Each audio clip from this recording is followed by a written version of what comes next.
삶이 왜 이렇게 무겁게 느껴지는지 아십니까? 우리는 평생 무언가를 얻으려고 달려왔습니다. 하지만 정작 손에 쥔 것은 피로와 허무뿐입니다. 200년 전 한 철학자가 이미 그 이유를 알고 있었습니다. 오늘 그 답을 함께 찾아보겠습니다. 그의 이름은 아르투르 쇼펜하우어입니다. 어렵게 들리십니까? 걱정하지 마십시오. 오늘은 철학 강의가 아닙니다. 우리가 살아오면서 느낀 것들, 후회하는 것들, 아직도 마음에 걸리는 것들을 어떻게 정리하고 내려놓을 수 있는지 그 지혜를 함께 나눠보려 합니다. 쇼펜하우어는 200년 전 독일에서 살았던 사람입니다.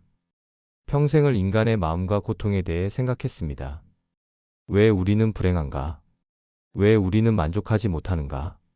어떻게 하면 평온하게 살 수 있는가? 이런 질문들 말입니다. 젊은 사람들은 이런 질문이 별로 와닿지 않습니다. 아직 바쁘게 살아야 하니까요. 하지만 우리 나이가 되면 다릅니다. 이제는 이런 질문이 절실해집니다. 쇼펜하우어가 남긴 말들은 200년이 지났지만 지금 우리에게도 똑같이 적용됩니다. 특히 인생의 후반부를 살아가는 여러분께 큰 위로가 될 것입니다. 그가 한 말 중에 이런 게 있습니다. 인생은 고통이다. 하지만 그 고통을 이해하면 평온을 찾을 수 있다. 오늘은 바로 그 평온을 찾는 방법을 함께 이야기해 보겠습니다. 자, 이제 쇼펜하우어가 남긴 명언들을 하나씩 살펴보겠습니다. 각각의 명언이 우리 삶에 어떤 의미가 있는지, 어떻게 적용할 수 있는지 천천히 풀어보겠습니다. 첫 번째 명언입니다. 우리가 불행한 이유는 가진 것이 적어서가 아니라 원하는 것이 많아서다. 참 날카로운 말입니다. 생각해 보십시오. 우리는 평생 무언가를 원하며 살았습니다. 젊었을 때는 좋은 직장을 원했습니다. 그 다음에는 집을 원했습니다. 차를 원했습니다. 하나를 이루면 또 다른 것을 원했습니다. 끝이 없었습니다. 쇼펜하우어는 이것을 욕망의 수레바퀴라고 불렀습니다. 수레바퀴는 계속 돌아갑니다. 멈추지 않습니다. 우리의 욕망도 마찬가지입니다. 하나를 얻으면 잠깐 기쁩니다. 하지만 금방 익숙해집니다. 그리고 또 다른 것을 원하게 됩니다. 이렇게 평생을 살다 보면 정작 만족이라는 걸 모르고 살게 됩니다. 여러분은 어떻습니까? 지금 가진 것에 만족하십니까? 아니면 아직도 뭔가 더 필요하다고 느끼십니까? 건강이 예전 같지 않은데도 예전처럼 뭐든 할 수 있기를 바라십니까? 쇼펜하우어가 말하려는 것은 이것입니다. 불행은 가난에서 오는 게 아니라 욕망에서 온다는 겁니다. 가진 게 적어도 원하는 것도 적으면 행복할 수 있습니다. 반대로 가진 게 많아도 원하는 게 더 많으면 불행합니다. 저는 아는 분이 계십니다. 그분은 평생 공무원으로 사셨습니다. 많은 돈을 벌지는 못했습니다. 하지만 만족하며 사셨습니다. 큰 유산을 남기지는 못했지만 빚도 없었습니다. 은퇴하고 나서도 소박하게 사십니다. 작은 아파트에서 부부가 조용히 지냅니다. 그런데 그분 얼굴을 보면 참 평온합니다. 반대로 많이 가진 분들도 계십니다. 큰 집에 살고 돈도 많습니다. 하지만 늘 불안해합니다. 재산 관리에 걱정하고 그분들 얼굴을 보면 편안해 보이지 않습니다. 무엇이 다를까요? 욕망입니다. 원하는 것의 크기입니다. 쇼펜하우어는 이렇게 조언합니다. 욕망을 줄여라. 그러면 불행도 줄어든다. 가진 것에 감사하라. 그러면 평온이 찾아온다. 여러분, 이제 우리 나이에는 더 이상 많은 것을 원할 필요가 없습니다. 먹고 살 만큼은 있습니다. 건강만 유지하면 됩니다. 이것만으로도 충분합니다. 욕망을 내려놓으십시오. 그러면 마음이 가벼워집니다. 이것이 쇼펜하우어가 우리에게 주는 첫 번째 가르침입니다. 두 번째 명언을 보겠습니다. 인간은 사회적 동물이지만 너무 가까우면 서로를 찌른다. 쇼펜하우어는 이것을 고슴도치 우화로 설명했습니다. 추운 겨울날 고슴도치들이 모여 있습니다. 추우니까 서로 붙어서 따뜻하게 지내려고 합니다. 하지만 너무 가까이 붙으면 가시에 찔립니다. 아파서 떨어집니다. 그러면 또 춥습니다. 다시 붙습니다. 또 찔립니다. 결국 고슴도치들은 적당한 거리를 찾습니다. 너무 가깝지도 너무 멀지도 않은 거리 말입니다. 사람도 마찬가지입니다. 혼자는 외롭습니다. 하지만 너무 가까우면 상처받습니다. 특히 나이가 들수록 이것을 느낍니다. 여러분도 경험이 있으실 겁니다. 가족들과의 관계 말입니다. 사랑합니다. 하지만 너무 자주 만나면 피곤합니다. 서로 생활 방식이 다릅니다. 생각도 다릅니다. 상처받습니다. 친구 관계도 마찬가지입니다. 평생 친구라고 생각했는데 나이 들어서 자주 만나다 보면 싸우기도 합니다. 서로 자존심이 있습니다. 예전에는 넘어갔던 것들이 이제는 신경 쓰입니다. 건강 자랑 듣다 보면 질투도 납니다. 쇼펜하우어는 이것을 이해했습니다. 그래서 적당한 거리를 강조했습니다. 사람을 멀리하라는 게 아닙니다. 적당한 거리를 유지하라는 겁니다. 너무 가까우면 서로 상처받습니다. 적당한 거리가 있어야 관계가 오래 갑니다. 구체적으로 어떻게 해야 할까요? 첫째, 가족들과 적당한 거리를 유지하십시오. 일주일에 한 번 정도 통화하면 됩니다. 매일 연락할 필요 없습니다. 그들의 인생이 있습니다. 우리가 개입할 필요 없습니다. 선을 지키십시오. 둘째, 친구들과도 적당히 만나십시오. 매일 만날 필요 없습니다. 한 달에 한두 번이면 충분합니다. 너무 자주 만나면 할 이야기도 없어집니다. 서로 지겹습니다. 적당한 거리가 그리움을 만듭니다. 셋째, 혼자 있는 시간을 두려워하지 마십시오. 쇼펜하우어는 고독을 사랑했습니다. 혼자 있을 때 진정한 평온을 느낄 수 있다고 했습니다. 혼자 책을 읽고 생각하고 산책하고 이런 시간이 소중합니다. 외로움과 고독은 다릅니다. 외로움은 괴롭지만 고독은 평화롭습니다. 여러분, 이제는 적당한 거리를 배우십시오. 사람을 멀리하라는 게 아닙니다. 나를 지키면서 관계를 유지하라는 겁니다. 이것이 쇼펜하우어가 주는 두 번째 지혜입니다. 세 번째 명언입니다. 우리가 가진 것이 아니라 우리가 느끼는 것이 우리를 행복하게 한다. 이 말은 깊이 생각해 볼 필요가 있습니다. 우리는 평생 무언가를 얻으려고 노력했습니다. 좋은 직장, 높은 월급, 큰 집, 좋은 차. 이런 것들을 얻으면 행복할 거라고 생각했습니다. 하지만 막상 얻고 나면 어떻습니까? 금방 익숙해집니다. 더 이상 특별하지 않습니다. 쇼펜하우어는 이것을 간파했습니다. 우리를 행복하게 만드는 것은 물건이 아니라 느낌이라는 겁니다. 아무리 좋은 집에 살아도 마음이 불안하면 불행합니다. 반대로 작은 집에 살아도 마음이 평온하면 행복합니다. 저는 명동에서 한 노부부를 본 적이 있습니다. 작은 떡볶이 가게를 운영하시는 분들이었습니다. 가게는 정말 작았습니다. 좁고 낡았습니다. 하지만 그분들은 늘 웃으셨습니다. 서로 농담하고 손님들에게 친절하고 퇴근 후에는 손잡고 집에 가셨습니다. 그분들이 가진 건 많지 않았습니다. 하지만 행복해 보였습니다. 반대로 부유한 동네에 사는 어떤 분을 압니다. 큰 아파트에 혼자 사십니다. 돈은 많습니다. 하지만 외롭습니다. 늘 불안해하십니다. 건강 걱정, 돈 걱정. 얼굴에 편안함이 없습니다. 무엇이 다를까요? 가진 것이 아니라 느끼는 것입니다. 마음의 상태입니다. 쇼펜하우어는 이렇게 말합니다. 행복은 밖에서 오는 게 아니라 안에서 온다. 외부 조건을 바꾸려고 애쓰지 말고 내부 상태를 바꿔라. 구체적으로 어떻게 할 수 있을까요? 첫째, 비교를 멈추십시오. 우리가 불행한 가장 큰 이유는 비교 때문입니다. 옆집은 더 크고 친구는 돈이 더 많고. 하지만 비교는 끝이 없습니다. 위를 보면 항상 위가 있습니다. 비교를 멈추면 마음이 편해집니다. 둘째, 작은 것에 감사하십시오. 아침에 눈을 뜬 것, 밥을 먹을 수 있는 것, 걸을 수 있는 것. 이런 것들이 다 감사한 일입니다. 당연하게 여기면 아무것도 특별하지 않습니다. 하지만 감사하면 모든 것이 선물이 됩니다. 셋째, 마음을 돌보십시오. 몸의 건강도 중요하지만 마음의 건강은 더 중요합니다. 마음이 평온하면 모든 게 괜찮습니다. 마음이 불안하면 아무것도 만족스럽지 않습니다. 명상을 하셔도 좋고 산책을 하셔도 좋고 좋은 책을 읽으셔도 좋습니다. 마음을 돌보는 시간을 가지십시오. 여러분 이제는 더 이상 밖에서 행복을 찾지 마십시오. 행복은 내 안에 있습니다. 이것이 쇼펜하우어의 세 번째 지혜입니다. 네 번째 명언입니다. 인생은 후회와 예감 사이를 오간다. 이 말은 참 슬픕니다. 하지만 정확합니다. 우리는 늘 과거를 후회하거나 미래를 걱정합니다. 현재를 사는 경우가 거의 없습니다. 과거를 생각해 보십시오. 그때 그렇게 하지 말걸. 저 사람과 싸우지 말걸. 그 사업을 하지 말걸.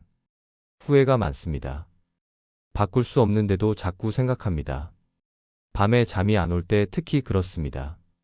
미래도 마찬가지입니다. 건강은 괜찮을까? 돈은 충분할까? 걱정이 많습니다. 아직 일어나지도 않은 일을 미리 걱정합니다. 쇼펜하우어는 이것을 인간의 비극이라고 했습니다. 우리는 현재에 살지 못한다는 겁니다. 항상 과거나 미래에 살고 있습니다. 그래서 평온할 수가 없습니다. 하지만 쇼펜하우어는 해결책도 제시했습니다. 지금 이 순간에 집중하라는 겁니다. 과거는 이미 지나갔습니다. 바꿀 수 없습니다. 미래는 아직 오지 않았습니다. 걱정해도 소용없습니다. 우리가 가진 건 오직 지금뿐입니다. 구체적으로 어떻게 할 수 있을까요? 첫째, 후회를 내려놓으십시오. 과거에 실수했습니다. 잘못했습니다. 그것은 사실입니다. 하지만 그때는 그게 최선이었습니다. 지금 돌아보면 어리석어 보이지만 그때는 몰랐습니다. 자신을 용서하십시오. 과거의 나를 이해하십시오. 저는 이런 분을 압니다. 젊었을 때 사업을 하시다가 실패하셨습니다.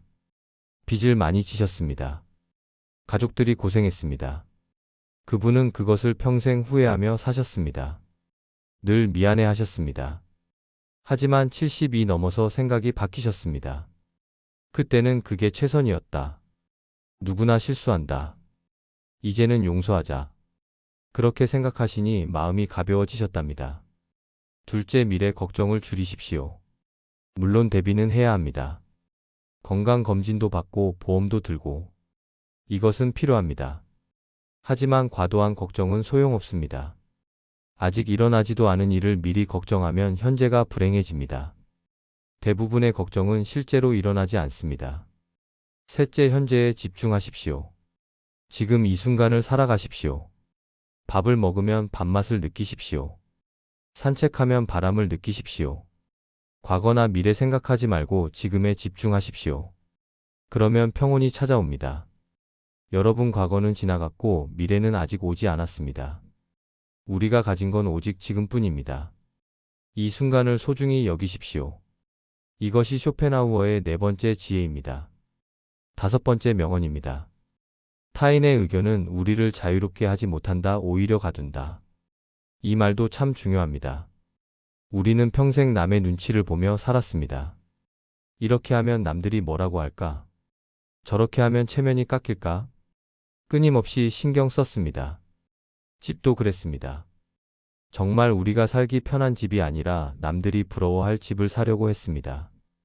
차도 옷도 모든 것이 남의 시선을 의식했습니다. 쇼펜하우어는 이것을 어리석다고 했습니다. 남의 의견에 휘둘리면 절대 자유로울 수 없다는 겁니다. 평생 남의 노예로 살게 된다는 겁니다. 생각해 보십시오. 남들이 뭐라고 하든 그게 무슨 상관입니까? 우리 인생입니다. 남들이 대신 살아주지 않습니다. 우리가 행복해야 하는데 왜 남의 기준에 맞춰 사십니까? 특히 나이가 들면 더욱 그렇습니다. 이제는 체면도 내려놓을 때가 되었습니다. 남의 시선도 신경 쓰지 마십시오.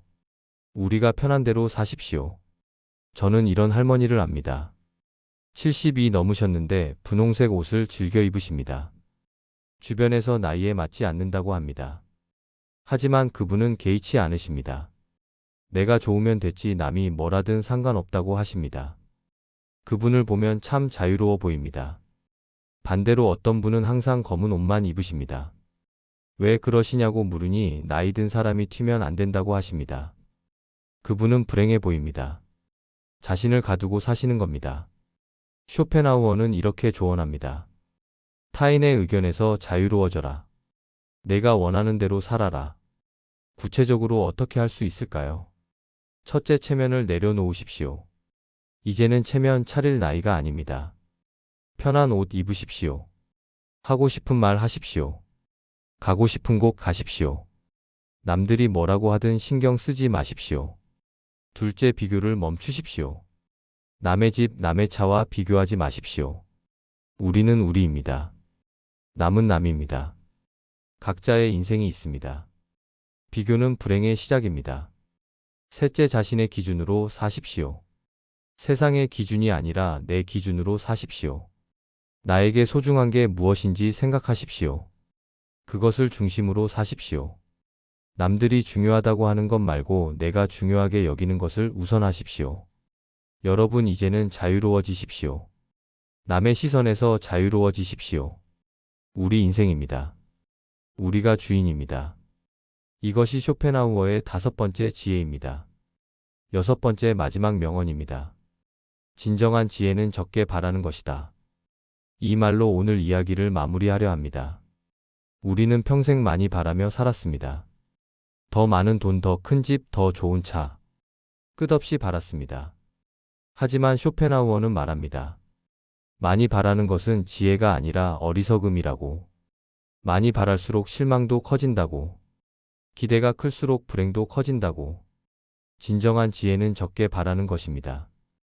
욕심을 내려놓는 것입니다. 가진 것에 만족하는 것입니다. 나이가 들면 자연스럽게 이것을 배우게 됩니다. 체력이 떨어지니 많은 것을 할 수 없습니다. 돈도 한계가 있습니다. 시간도 얼마 남지 않았습니다. 자연스럽게 욕심이 줄어듭니다. 이것은 슬픈 일이 아닙니다. 오히려 축복입니다. 욕심이 줄어들면 마음이 편해집니다. 바라는 것이 적으면 실망도 적습니다. 기대가 낮으면 만족이 쉽습니다. 저는 이런 할아버지를 압니다. 80이 넘으셨는데 매일 아침 동네를 산책하십니다. 그게 전부입니다. 큰 바람이 없으십니다. 건강하게 하루를 보내는 것. 그것만으로 감사하다고 하십니다. 그분을 보면 참 평화로워 보입니다. 쇼펜하우어는 이렇게 마무리합니다. 많이 가진 사람이 행복한 게 아니라 적게 바라는 사람이 행복하다. 여러분, 이제는 적게 바라십시오. 큰 바람 내려놓으십시오. 있는 그대로 만족하십시오. 그러면 평온이 찾아올 것입니다. 오늘 우리는 쇼펜하우어의 6가지 지혜를 나눴습니다. 다시 한번 정리하겠습니다. 첫째, 욕망을 줄이면 불행도 줄어든다. 둘째, 적당한 거리가 관계를 지킨다. 셋째, 행복은 밖이 아니라 안에 있다. 넷째, 현재에 집중하면 평온이 온다. 다섯째, 남의 시선에서 자유로워져라. 여섯째, 적게 바라는 것이 진정한 지혜다. 이 6가지만 기억하십시오. 그리고 하나씩 실천해 보십시오. 당장 다 하려고 하지 마십시오. 하나씩 천천히 하십시오. 그러면 분명 변화가 있을 것입니다. 쇼펜하우어는 평생 불행과 고통에 대해 생각했습니다. 그래서 그는 비관주의자라고 불립니다. 하지만 저는 다르게 생각합니다. 그는 현실주의자였습니다. 삶을 있는 그대로 보았습니다. 환상을 가지지 않았습니다. 그래서 오히려 평온을 찾을 수 있었습니다. 우리도 마찬가지입니다. 인생이 완벽할 수는 없습니다. 늘 행복할 수도 없습니다. 고통과 아픔은 있습니다. 하지만 그것을 이해하고 받아들이면 평온을 찾을 수 있습니다. 여러분, 남은 인생을 평온하게 사십시오. 많이 바라지 마십시오. 있는 그대로 만족하십시오. 남의 시선 신경 쓰지 마십시오. 자유롭게 사십시오. 과거 후회하지 마십시오. 미래 걱정하지 마십시오. 현재를 사십시오. 이것이 쇼펜하우어가 200년 전에 우리에게 남긴 지혜입니다. 지금도 여전히 유효한 지혜입니다. 마지막으로 쇼펜하우어의 한 문장으로 마무리하겠습니다. 삶의 지혜는 기대를 낮추는 것이다. 이 한 문장을 가슴에 새기십시오. 그리고 오늘부터 조금씩 실천해 보십시오. 그러면 내일은 오늘보다 더 평온할 것입니다. 오늘도 함께 해주셔서 감사합니다. 여러분 모두 건강하시고 평온한 나날 보내시기 바랍니다.